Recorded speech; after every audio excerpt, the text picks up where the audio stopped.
session on the challenges of sustainability, theology and ethics, theological and ethical perspectives, and we're delighted to represent the Ma'ayan Center for Sustainability, Jewish Philosophy and Ethics at Bar-Ilan University, which is housed at the Department of Jewish Philosophy, and to present the research and works of our wonderful postdoctoral fellows who are all here, or nearly all here, and to hear the fruits of all of their work and thinking over the past year. So it's really a great joy. What we have today is really a mini kenes, a mini conference. We have 3 sessions today. No one's paying me to advertise this. I'm just sharing the information, but there are another 2 sessions afterwards as well. So we'd be happy to see you. Then. So we don't need to change the order. Our first speaker is Ghila Amati.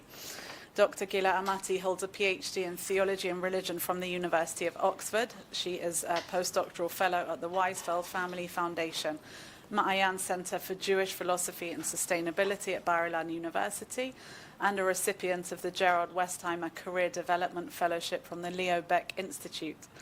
Her research focuses on Rav Kook, Lebensphilosophy, and eco-theological interpretations of modern Orthodox Jewish thought. Ghila. Okay, so good morning, everyone. Thank you for being here. So today I want to begin by returning to a question that has animated religious, philosophical, and ecological reflection for centuries. What is the nature of the human being? What is our place in a natural order, and what kind of responsibility, if any, arises from that place? Rav Soloveitchik's Emergence of Ethical Man offers a striking and, I would argue, urgently relevant response. Compiled posthumously from 10 handwritten notebooks, the work grapples with the challenges that evolutionary theory poses to traditional notions of human distinctiveness. Rather than rejecting these challenges, Soloveitchik engages them head-on, crafting a vision of humanity that is both grounded in the natural world and elevated by ethical and spiritual aspiration. In my paper, I show how Soloveitchik, throughout the emergence, develops a Jewish ecological ethics shaped by a complex engagement with the philosophy of Henri Bergson. One of the most surprising aspects of the emergence of ethical man, in fact, is Soloveitchik's deep engagement with Henri Bergson, despite his earlier condemnation of the philosopher in Halachic Man. There, he grouped Bergson with Nietzsche and Heidegger as champions of irrationalism and chaos. Yet, in the emergence, Bergson becomes a key influence in Soloveitchik's reinterpretation of the place of humans within nature. Soloveitchik now selectively reclaims Bergson's ideas to develop a Jewish anthropology grounded in Genesis and rabbinic thought. So in the emergence, Bergson is explicitly cited 3 times in central discussions. The first time is quoted regarding in part 1, in his discussion of the individual embeddedness in nature. The second time is quoted in part 2 of the book, where he refers to the distinction between instinct and intelligence. And the third time, he refers to Bergson in part 3 of the book, when he speaks about the aesthetic roots of the first sin. In addition to these different references, the spirit of Bergson's creative evolution and the two sources of morality and religion permeates much of Soloveitchik's reflections, particularly, I argue, in his portrayal of the charismatic figures such as Abraham and Moses as bearers of an open morality. Through careful and at times strategic reinterpretation, Soloveitchik integrates Bergsonian themes into a broader theological narrative of sin, exile, redemption, and ecological restoration. I will now explore how Soloveitchik engages with Bergson across the emergence to shape his ecological vision of Judaism.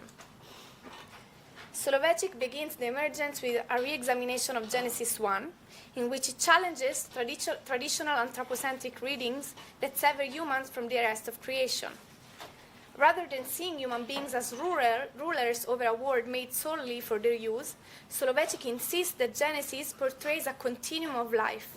Plants, animals, and humans share a fundamental ontological structure.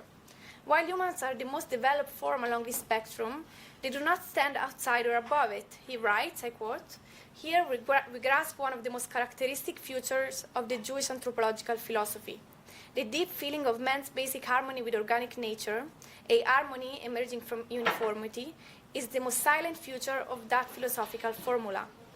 Man may be the most developed form of life on the continuum of plant-animal-man, but the ontic essence remains identical. End of quote. Moreover, Soloveitchik frequently and distinctively employs the expressions Mother Earth and Mother Nature. The use of such terminology is striking, as it lacks precedence in traditional Jewish sources and evokes associations with pagan or mythological discourse. Nonetheless, through these expressions, Soloveitchik conveys the idea that humanity emerges from and remains intrinsically bound to the natural world, thereby emphasizing a profound ontological interconnectedness. This perspective challenges anthropocentric hierarchies that have historically justified exploitation. Instead, Soloveitchik presents a vision of ecological humility, wherein all life reflects divine vitality and shares in the sanctity of creation. He writes, I quote, "As long as man lives within the bounds set by his creator, which accentuate his naturalness, he remains Ben Adam, the son of Mother Earth, and may claim asylum in her lap." End of quote. Soloveitchik's ecological sensibility may reflect his reaction to contemporary ideologies such as that of the National Socialist doctrine of blood and soil, which blamed monotheism, particularly the Judeo-Christian tradition, for desacralizing nature. One can also speculate that his response is shaped by the influence of Lynch White's seminal article published in 1967, The Historical Roots of Our Ecological Crisis, which argued that Judeo-Christian theology, anthropocentrism, contributed to environmental degradation. Soloveitchik defends the Hebrew Bible and rabbinic thought, claiming that Judaism never divorced humans from nature nor condoned their domination over it.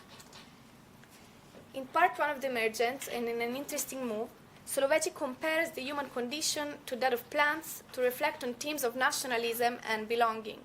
He introduces the concept of within without parallelism, which asserts that all living organisms survive by maintaining a balance between their internal structure and the external environment, while inanimate objects either remain isolated or fully merged with their environments.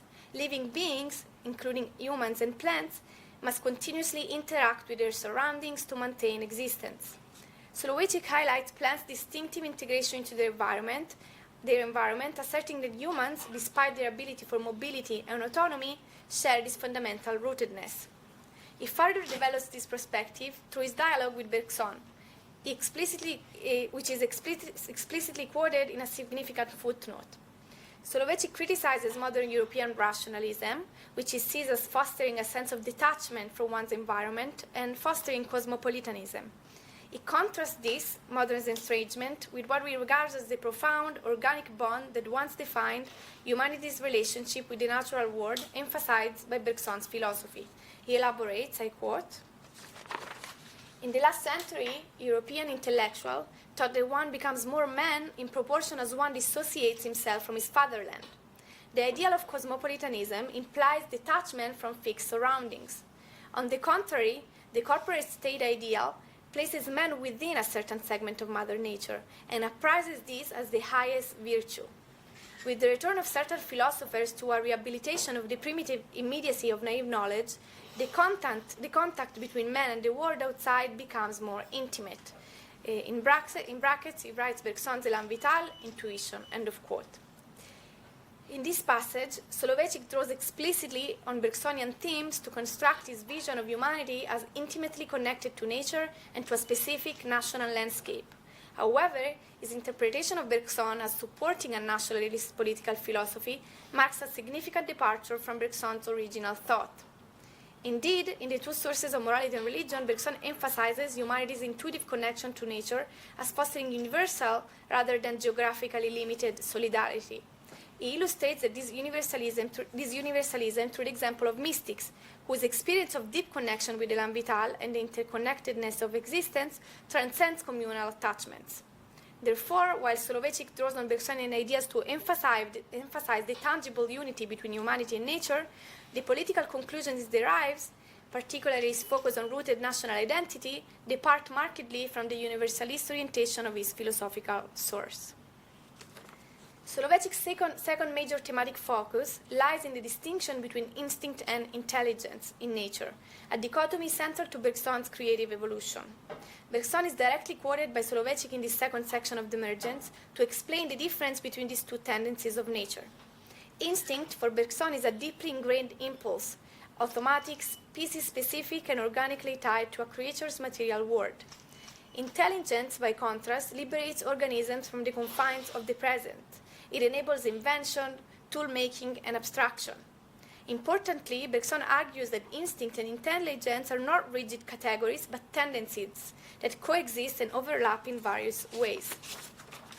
Soloveitchik adopts explicitly this Bergsonian framework to reflect on what distinguishes human beings from animals in the Bible and Jewish tradition.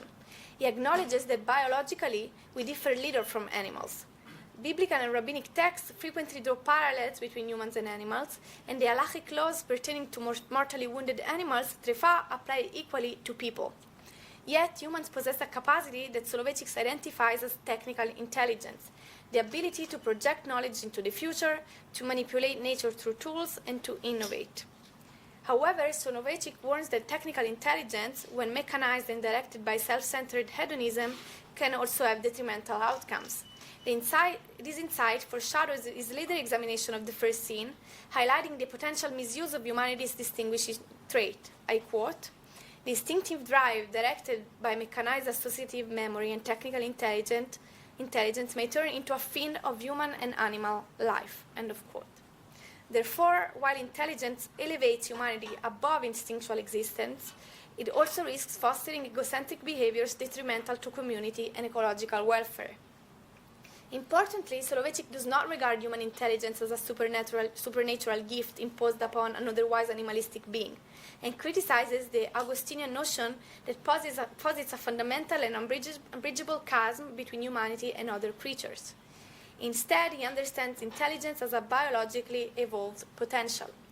Like higher animals, humans exhibit capacities for trial and error learning, associative memory, and rudimentary tool use, but to a far greater extent. He writes, I quote, "There is nothing mystical about this," he asserts. "It simply reflects the human capacity to confront nature as extraneous, distinct, and separate." End of quote.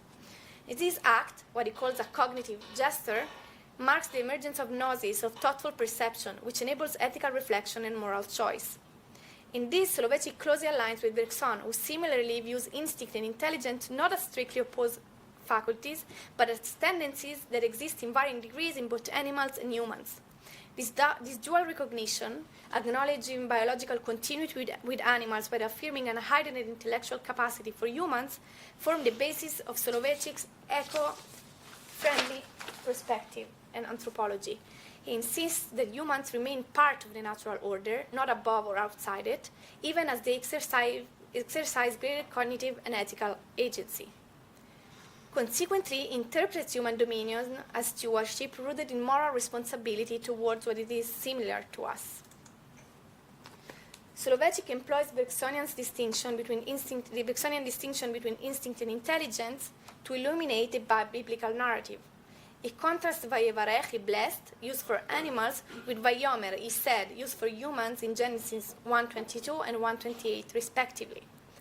Animals receive a blessing embedded within their instinctual nature, akin to Bergson's notion of elan, a biological impetus towards species continuity. Humans, in contrast, receive a spoken directive, Vayomer, engaging not just instinct, but also conscious and deliberate intelligence. While animals automatically enact their biological blessings, humans become conscious and ethically accountable through explicit divine communication. This distinction, inspired by Bergson and emphasized by Soloveitchik, carries profound ethical implications. Humans' existence acquires moral significance precisely because it is deliberately planned rather than spontaneously driven by natural impulses. To live intelligently means harmonizing one's biological impulses and ethical motivations. Part 3 of the Emergence finds the roots of the first scene in aesthetic seduction. Drawing on and quoting directly Bergson's Time and Free Will, Soloveitchik argues that the first scene was not a moral transgression in the traditional sense, but an aesthetic revolt. The forbidden fruit represents a moment when unchecked aesthetic desire overrides ethical restraint, an experience that is not merely hedonistic but hypnotic, suspending moral resistance, trapping the individual in a loop of self-referential desire, and destroying the primordial harmony with nature. Soloveitchik cites Bergson's description of this state, yet departs from his interpretation. Whereas Bergson views aesthetics experience as potentially liberating, a path to freedom, Soloveitchik sees it as paralyzing. Once again, he appropriates Bergson's ideas to serve a distinct theological agenda. So up until now, we have seen that Soloveitchik draws on Bergson in several key ways throughout the emergence of ethical men.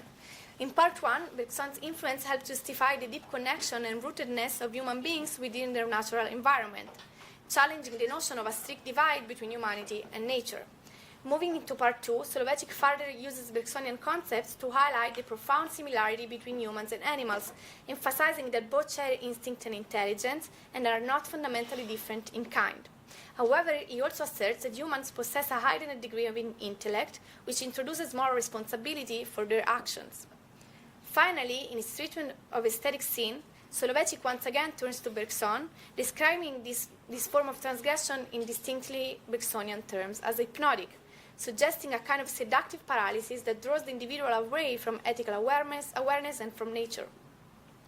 Redemption for Soloveitchik becomes possible only through the emergence of the charismatic personality, one who transcends aesthetic intoxication, reorients himself toward divine command, and restores harmony with nature. Let's now focus on the charismatic personality and its connection to Bergson's view of the mystic. The charismatic personality in Soloveitchik's theology echoes, I argue, Bergson mystics, the exceptional soul who breaks through the constraints of closed morality to embody a higher, more inclusive love.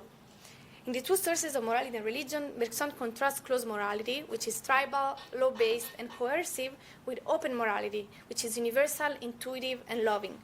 The former ensures group survival, the latter overflows with love, freedom, and moral creativity. Soloveitchik's Avram, I claim, is a quintessential Bergsonian mystic. Called to leave his homeland, Avram renounces the closed society of Mesopotamia with its rigid customs, hierarchical institutions, and technological alienation. His journey into solitude is not only physical, but spiritual. He rejects the corporate state and embraces a direct, loving relationship with God. This relationship restores not only moral clarity, but ecological intimacy. Avram's departure from a technologically sophisticated and nature-alienated society symbolizes, I argue, a deliberate return to harmony with the natural world, an harmony broken with the first sin. By adopting a nomadic lifestyle, Avram not only aligns himself with an open morality rooted in intimate communion with God, but also cultivates a deeper ecological sensitivity. Soloveitchik's second model of charismatic leadership is Moses, whose journey both echoes and contrasts with that of Avram. Both figures live centralized, oppressive societies. Avram lives in Mesopotamia, Moses leaves Egypt, and enters the wilderness. Yet, while Avram responds freely to a divine call, Moses is initially reluctant. Soloveitchik sees Moses as the Redeemer in an interim period, when the covenant appears broken and divine promises are absurd.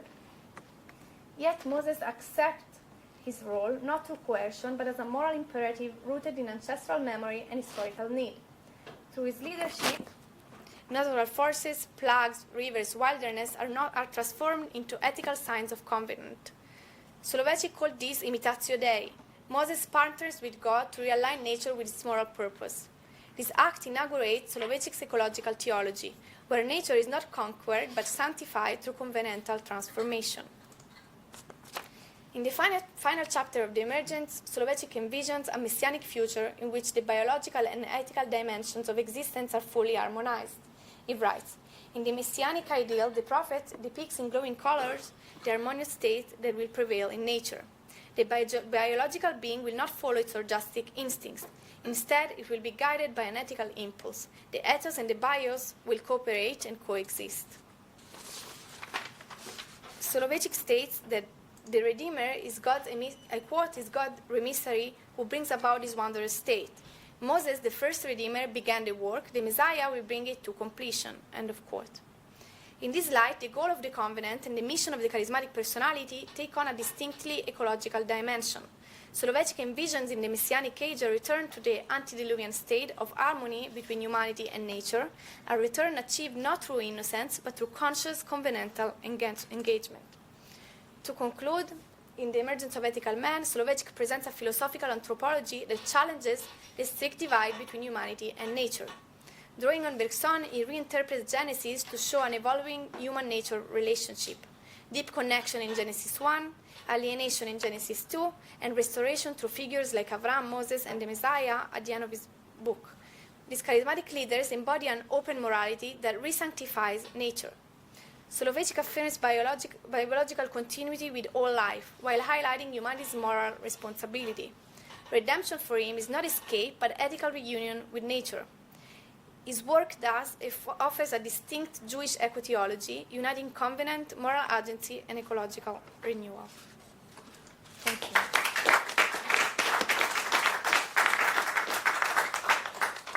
Thank you, Ghila. Yes. Hello.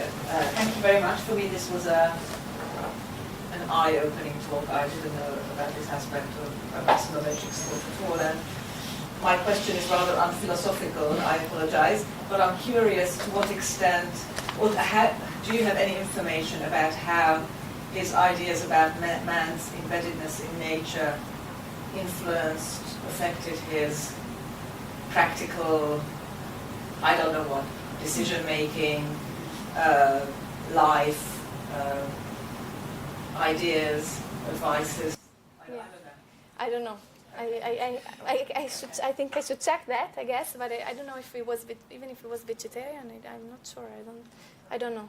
But also, I didn't speak about this even in the article that I wrote, because there is so much about nature and environment, but there is a very one chapter about vegetarianism in this book. Like, it's not so connected with the philosophical aspects of our unity with nature. It gives it a different explanation regarding our relationship with God, so I didn't include it, but it's there. Like, it seems that it's very much in favor of vegetarianism. The argument is that at the beginning of the times, like at the beginning, human beings were vegetarian, and the entire nature were, animals too were vegetarian, and then things changed with Noah and after that. So I think it was similarly also sort of Cook. He thought that that's the ideal at the end of the day.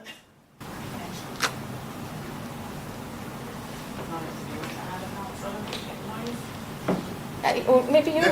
No, I mean, all I was going to answer is that I think that, Rav Soloveitchik is the philosopher that brings modern life and Jewish life together. I think this is an amazing example of that. I don't know that, you want to say like, oh, he got involved in environmental protectionism or animal rights. And it's not that. He's really the basis for other people to take these kinds of ideas forward. That's the only when I'm thinking about all that I've read of Soloveitchik, this is just another piece of the philosophical puzzle block, making Judaism relevant to modern life. To modern, yes.